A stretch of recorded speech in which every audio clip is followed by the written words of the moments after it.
हम्म।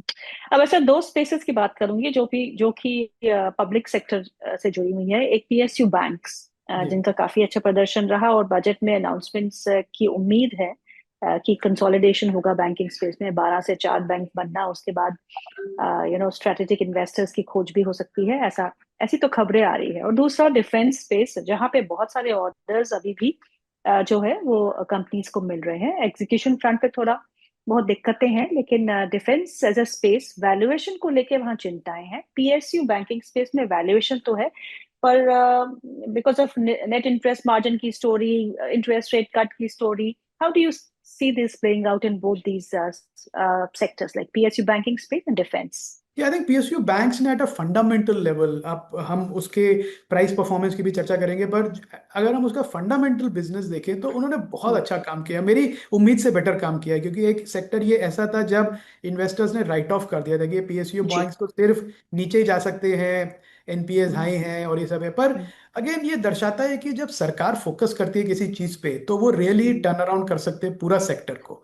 और जिस तरह से इन्होंने कंसोलिडेट किया, मैं बहुत बहुत बधाई दूंगा सरकार को, क्योंकि पहले भी कोशिश हुई थी पर कुछ हुई नहीं। यूनियन जी। प्रेशर्स थे, हर तरह के प्रेशर थे, कोई कंसोलिडेशन हो नहीं पाया। पर जिस तरह से इन्होंने लास्ट राउंड का कंसोलिडेशन किया और अब समझ गए हैं कि कंसोलिडेशन पॉसिबल है, और जी। दूसरा इसका जो आउटकम कस्टमर्स के लिए और शेयर होल्डर्स के लिए, दोनों के लिए पॉजिटिव है, तो हम्म, डेफिनेटली सरकार पुश करेगी कंसोलिडेशन को। क्योंकि अब देश को जरूरत है लार्ज बैंक्स की, ना कि छोटे छोटे बैंक्स की।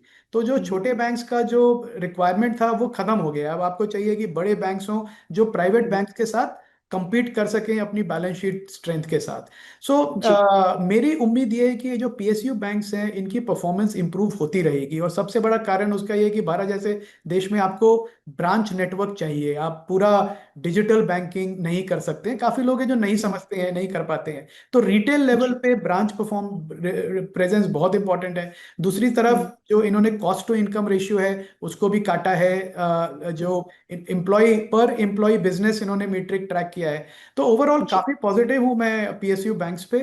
हम्म, और डिस्पाइट द रैली अभी भी इनका जो मल्टीपल है वो हम्म, प्राइवेट सेक्टर बैंक्स के बनिस्बत आधा है लिटरली। सो हम्म, अभी भी हम्म, इसमें अपॉर्चुनिटी है इन्वेस्टर्स को जो बैक करना चाहते हैं पीएसयू बैंक्स को as a good okay. Safe bet. Hmm, defence पे एवरग्रीन रिक्वायरमेंट है, मुझे तो 10-15 साल का क्लियर रनवे दिखता है हमारी हम्म, डोमेस्टिक डिमांड का प्लस एक हम्म, एक्सपोर्ट डिमांड का भी। Problem okay. यह है कि अभी भी ये एक सनराइज इंडस्ट्री है इंडिया में, क्योंकि हमने जी। कभी ज्यादा इन्वेस्ट किया नहीं डिफेंस में।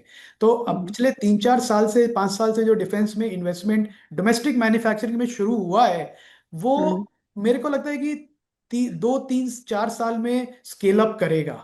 तो अभी हम्म, हमारी कंपनीज हैं वो अभी भी जो डिमांड है उसको मीटर नहीं कर पा रही है, which is a good hmm, problem कि आपकी डिमांड बहुत ज्यादा है पर आप मीट नहीं कर पा रहे हो। तो अब आपको ये करना है कि आप स्केल अप करें अपने प्रोडक्शन को, फैसिलिटीज को। तो जी। I think as long as government का फोकस रहेगा कि इन कंपनीज हम्म, को हेल्प करें ग्रो करने में, बिजनेस की कोई कमी नहीं है, ना इंडिया में कमी है ना ग्लोबली कोई कमी है। तो I think hmm, it's a sunrise sector, valuation definitely elevated है डिस्पाइट द करेक्शन।